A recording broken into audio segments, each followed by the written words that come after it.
لیدونکو سلامونه او ښه وخت. نن غواړم د یو ډول ډیر خوندورو خوږو طریقه تاسو ته په پخلنځي کې دروښیم چې دا خوندور خواږه ګلاب جامن دي. نو د ګلاب جامن لپاره پکار دی اول په دې پیمانې باندې زه په دې دیګي کې 2 پیمانې سیده بوره اچوم.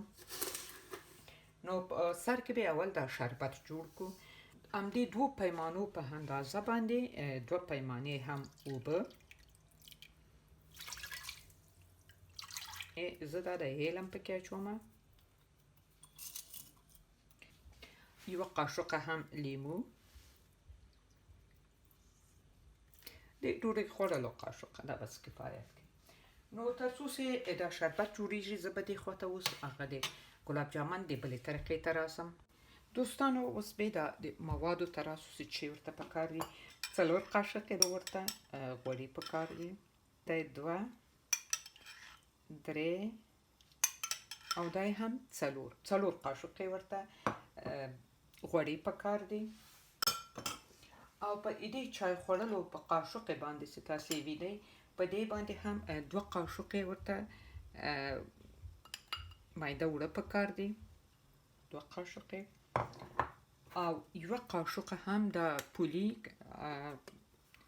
بیکینګ پاوډر څه ورته وایي، د کیک پاوډر 1 قاشق هم د چای خوړلو دا ورته پکار ده. او دین علاوه لیدونکو سوجي وړه هم په دې چای خوړلو قاشق باندې 2 قاشق ورته پکار دي. دا څوک چې خارج کې اوسي سوجي وړه په همدغه رقم ډبیانو کې دي، سوجي وړه هم ورته پکار دي په دې قاشق باندې تاسو وینئ 2 قاشق د چای خوړلو. تاسو ولیدل دا مواد په اول سره ګډ کو، مکس پکم چې چیرې کومه پټه موټه پکې پاتې نشي. ګورئ په دې شکل مې سره حل کړل. اوس به راسو د وچ شیدو برخې ته، او دا هم پیمانه، هغه د بورې پیمانه هم دا 1 پیمانه ډکه هم وچ شیدې ورچوم، او دا هم ورته 1 پیمانه شیدې پکار دي.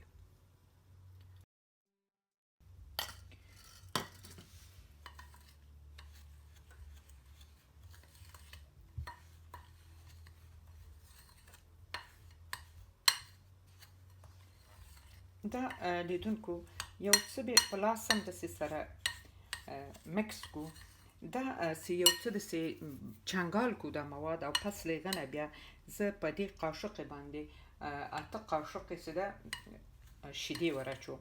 دا دې لپاره ښه ده چې دا څومره چې دا یو څه چنګال سي، بیا دا ګلاب جامن هغه منځ چې ده داسې یو رقم خلاص سي، داسې تخته نه وي، داسې منځ یې ډېر ښه دا مواد ور رسېدلي، داسې ډېر خوندورې راځي په دې شکل باندې.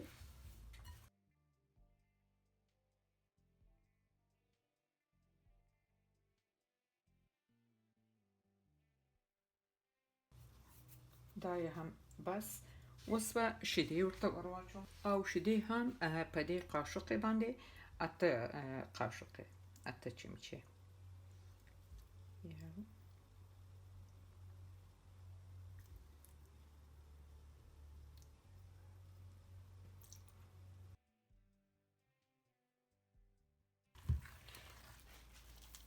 نظر سی قیمت دی وګورئ، تر ټولو زه فکر کوم آسانه او ارزانه به که په کور کې جوړ کړو ګلاب جامن دی. اوس به دا وړه زه په دا رقم ګردومه، ګلاب جامن به په دې شکل جوړوو.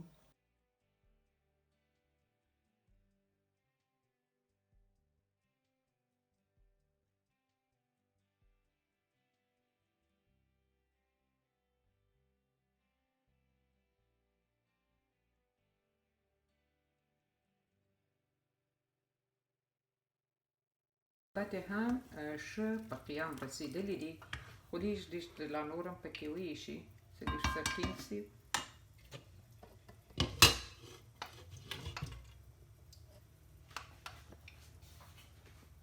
غوړي اوس سره سول لیدونکو، اوس به یې نو ور واچوم. البته اور د غوړو ټیټومه چې ډېر سخت سره غوړو ته هم ور ونه لویږي.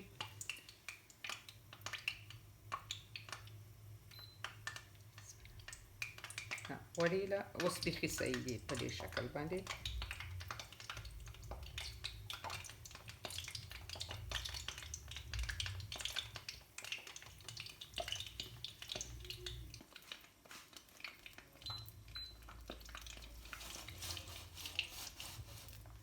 او داسې به لا په کفګیر لا دغسې به لږ لږ داسې اړوو چې په یو شکل سره سي ټوله شاوخوا یې.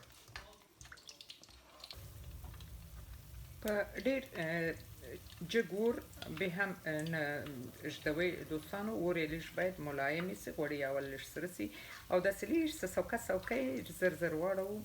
دا هم ورته ښه ده چې یو برابر ټوله سرې سي. څومره کوچنۍ مې جوړه وې څومره غټې شولې.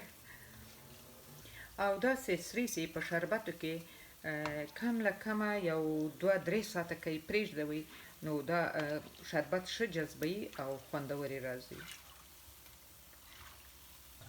اوس به نو په هغه شربتو کې واچومه. البته یوه خبره وکړم لیدونکو چې شربت یې باید یو څو دقیقې په دې شربتو کې پرېږدومه په ټیټ اور دا به ښه وي. دا ورته پکار دي. غوړي سره هېڅ نه راځي. ټوله غوړونه مې راواخیستلې. بې حده زیاته په ټیټ اور ما بیخي د منقل اور مړ کړی دی. په دې سره منقل مې ګرم ده. نو اوس به په دې شکل باندې زه په دې ټیټ اور په ګل منقل سره ما ایښی ده. داسې یو څو دقیقې همدغسې پرېږدومه په دې غوړو کې چې لږ څه پکې وایشي راوایشي.